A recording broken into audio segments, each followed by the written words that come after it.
স্থানীয় কিছু সংবাদ মাধ্যমে মিথ্যা ও ভিত্তিহীন সংবাদ প্রচারের প্রতিবাদ জানিয়েছেন খুলনার রূপসা থানার দেয়াড়া গ্রামের তোফাজ্জল হোসেনের ছেলে খুরশেদ আলম। গেল ৮ জুলাই সোমবার দৈনিক সবুজ বাংলাদেশ ও ডেইলি আলোকিত সকাল নামে দুটি নিউজ পোর্টালে নারী লোভী নরপিশাচ খুরশিদের লালসার শিকারে প্রাণ হারালো স্ত্রী মুক্তা ও স্বামী কামরুল শিরোনামের দুটি সংবাদ প্রকাশ হয়। প্রতিবাদে এসব সংবাদকে মিথ্যা ও ভিত্তিহীন বলে দাবি করেন খুরশেদ আলম। জায়গা জমি নিয়ে দ্বন্দ্বের জেরে বাড়ির পাশের কিছু লোক মিলে এসব নোংরামি করছে বলে জানান তিনি। এদিকে নিহত স্ত্রী মুক্তার আগের সংসারের মেয়ে কারিমা ও কাইফার কাছে তার মৃত মায়ের দ্বিতীয় বিয়ের বিষয়ে জানতে চাইলে তারাও নিউজে যা প্রকাশ হয়েছে তা সম্পূর্ণ মিথ্যা ও ভিত্তিহীন বলে দাবি করেন। আমার আব্বু মারা যায় 2015 সালে। মারা যাওয়ার পর কিছুদিন পরে 4-5 মাস পরে কাকুর সাথে বিয়ে হয়, মানে খুরশিদ আলমের সাথে আমার আম্মুর বিয়ে হয়। আমার আম্মুর সাথে খুরশিদ আলমের কোনো অবৈধ কোনো সম্পর্ক ছিল না, এটা একদমই বানোয়াট। আমার আম্মুর সাথে কাকুদের সেই শত্রুতা ছিল। ওই বাড়ি থাকতে আমরা আব্বু মারা যাওয়ার কিছুদিন পরে ওরা আমার দাদি আমার চাচারা আমাদের সাথে খারাপ ব্যবহার করে। আমরা 1 বছর ওখানে থাকার পরে এখানে চলে আসি। তারপর আমরা এখানেই থাকি, ওদের সাথে আমাদের কোনো যোগাযোগই ছিল না। আর আমার চাচারা তো অসুস্থ হোক কি হোক আমার আম্মুর সাথে কোনো কন্ট্যাক্টই ছিল না।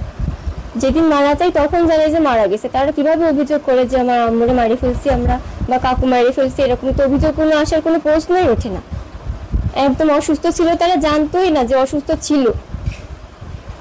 বাবা মারা যাওয়ার পরে কিছুদিন পরে শুনছি যে ওদের ওইখানে ঝামেলা চলতেছে, আপা ওইখানে থাকতে পারতেছিল না। পরে আপার ভাই অ্যাক্সিডেন্ট করার পরে আমরা জানি যে দুলাভাই খসরু আলম ওনার সঙ্গে আপা বিয়ে করছে।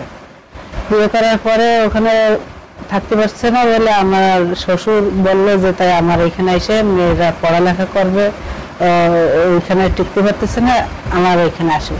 আমার শ্বশুর থেকে এখানে এনে আমাদের পাশাপাশি রাখলো, যা সে দেখতে পারবে, কারণ ওর বাবা নাই, মারা গেছে, তাদের দেখার মতন কেউ ছিল না। পরে খসরু দুলাভাই ইনি ওদের খরচ খরচা সবকিছুই দিত। ওরা যে করতেছে এগুলো সব মিথ্যা। আমাদের চোখের সামনে দেখা, এখানে আশেপাশে সবাই বলতে পারবে যে এই যে চাচারা যে অভিযোগগুলো উঠেছে এগুলো হচ্ছে সবই মিথ্যা। ধন্যবাদ। তো করছি 2015-এর 8ই সেপ্টেম্বর। সুতরাং যারা বলতেছে এগুলো নিহাত অনর্থক, আমাকে হয়রানি করার জন্য, আমার চরিত্রকে কলঙ্কিত করার জন্য, কিন্তু আসলে এগুলো সম্পূর্ণ মিথ্যা, ভিত্তিহীন। এবং আমার স্ত্রী অত্যন্ত পবিত্র ছিল, ভালো নারী ছিল। আমি জানি, আমি যে 9 বছর সংসার করেছি। আমি আপনাদের কাছে চাই, মিডিয়ার কাছে, মিডিয়া হচ্ছে সমাজের দর্পণ, আপনারা সত্যকে তুলে ধরুন। একজন মৃত ব্যক্তিকে নিয়ে গিবত করা হচ্ছে।